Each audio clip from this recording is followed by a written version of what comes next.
Mega Man, the franchise known for doing what Sonic did years before Sonic did it. The original game was released in Japan and North America in 1987, followed by a release in the United Kingdom 2 years later, and in Europe a year after that. The game wasn't a big success, but also the game wasn't really a big failure. I say it wasn't a super big success because no country could agree on what the box art of this game was. I have no real opinions on the Japanese box art of the game because, well, that's how the game is supposed to look, but I have a problem with literally everywhere else. The American box art looks like it was made in one afternoon, with Mega Man looking like the designer's uncle who was paid $3.87 to do this and was given 2 days of prep time to make a costume using stuff that he found in his local garbage bin. The European box art looks like they blew all the budget on the Robot Masters and just decided to kidnap some random kid off the street and put him in a Mega Man costume. But I could be going for hours about how bad the box art of this game looks. Let's get into the actual game. So depending on what version of the game it is, you're either in a black void with just the name Mega Man, or you're in a blue void with Mega Man.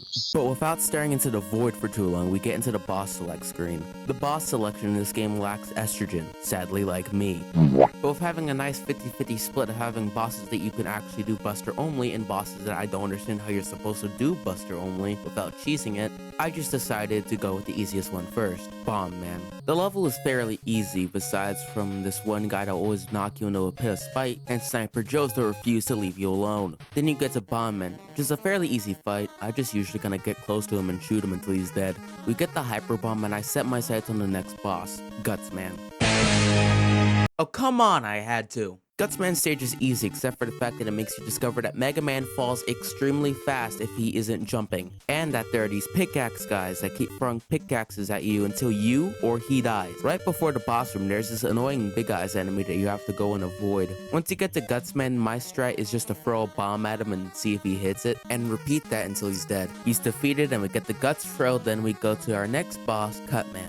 Let's see how you do against Kung Fu Gutman! That one was obvious too. Cutsman's stage isn't super noteworthy except for the fact that I don't know what it's supposed to be. Like, we climb up and then we go back down and then we get to the boss arena, but like, what's the theme here? There's no real thing. There's bricks and stuff, but I don't know what it's supposed to all mean. Are we like climbing up a tree? Is this supposed to be a tree? But also then why is it all made of stone and stuff? But after questioning what the stage is supposed to be, we get to Cut Man. There are 2 blocks in the arena that you're supposed to use Guts for on, but since I usually miss the first one, I just Mega Buster him the rest of the time till he's dead. We get the best weapon in the game, Rolling Color, and then we set our sights on the next boss, Elec Man, who has one of the most ridiculously annoying stages ever. It's just an endless climb up that every time you think you're about to be finished, it's just more level. Halfway through, we stumble upon the Magnet Beam and we go and collect it. But the stage has no segment where we can use it. And right when you're about to reach the end, there's another big guy that will usually kill you because he's so unpredictable when he does a high jump or a low jump. So we make it to Elec Man and just there's no point in trying to Mega Buster him. I rolling cuttered him until he died.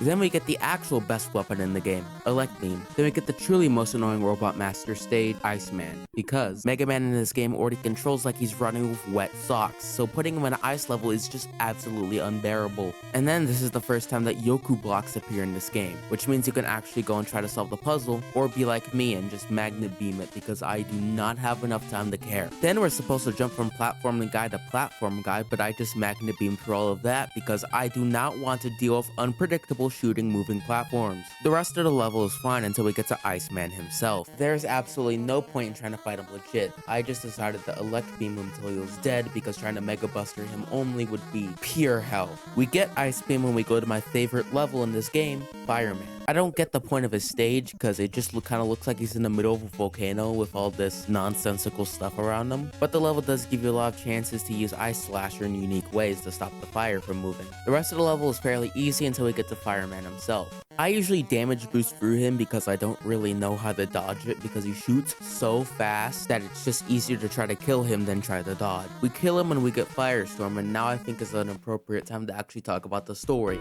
The story in the Japanese manual is that Dr. Light made 6 robots that Wily stole and made evil. Then Rock got turned into Mega Man by Dr. Light to go stop him. The American manual keeps things mostly the same except for the fact that it's set in a city called Monsteropolis, and his name isn't Dr. Light or Dr. Wright, His name is Dr.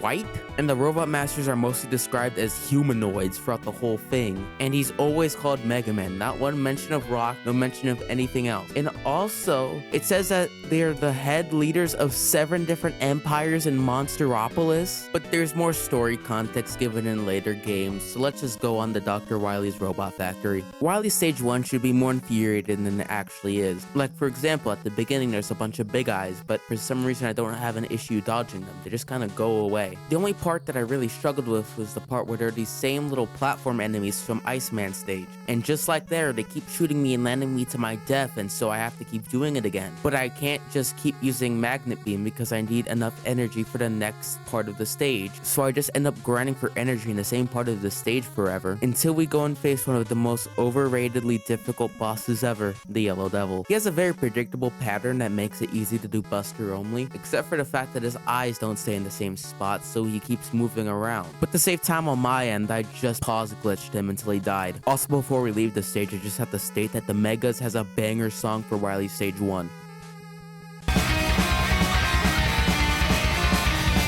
This is the end. You started to fall. Can't see the destiny we once saw on the edge of dawn. What have you done? And the Wily levels are on a steady decline from here. The easiest way I can describe Wily Stage 2 is that everything knocks you to your death and it's unavoidable. And to add to it, we also have a boss fight with Cutman and Elecman again. If you somehow were able to make it through all the spikes and pits, you're able to go and fight the copy robot. My strat is to always switch to Guts throughout the beginning because it gives you a second to prepare yourself for what you're about to do. Then I swap the Firestorm and hope that I can kill him faster than he can kill me because it's so dang unpredictable. If you're lucky enough and don't get confused about who you are, you should be able to make it through.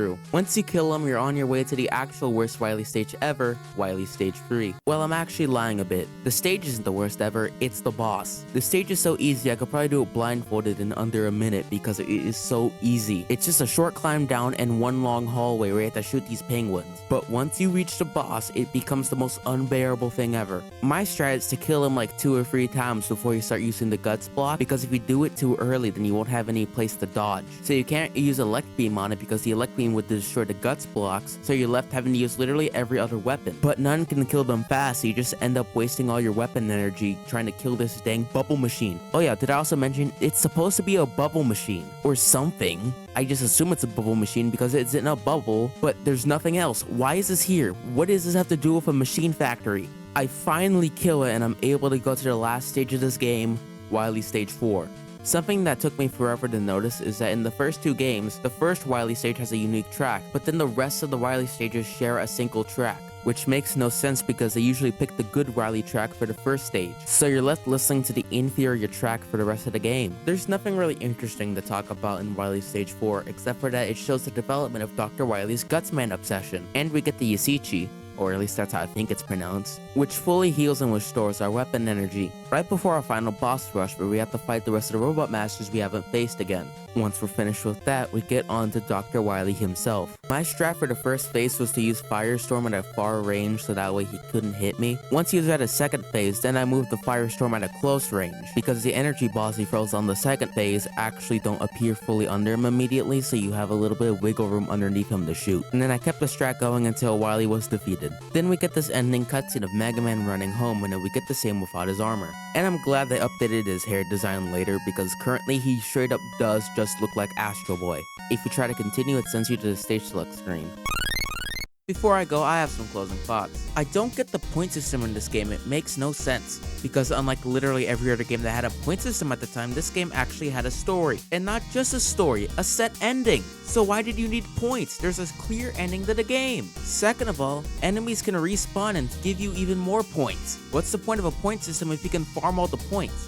Also, the Magnet Beam feels like a really weird inclusion in this game, because it's a mandatory item found in a specific stage that requires you to use a special weapon to get it, which means if you didn't beat Gutsman beforehand, you have to go and backtrack to get the item later. And also, if you backtrack, you have to go fight Elecman again. And once you get the item, it's only used in like 4 sections of the game. And the one truly mandatory section is in the Wily stages, which makes me believe that it was trying to soft lock people who didn't go and get it in the first place. And the only really other complaint I have is the weird color palette of this game. Like Cutman is this weird maroon, Mega Man's skin is all weird, but it all gets fixed and stuff in later games, so it ain't really as big of an issue. But overall, this is still a good beginning to one of my favorite franchises. I can really see why the dev team wanted to make a sequel, and I can't wait to cover the rest of the games on this channel. But that's all I really have to say. Hope you enjoyed the video, have a nice day, see you guys next time, hydrate, and eat some fruits or something.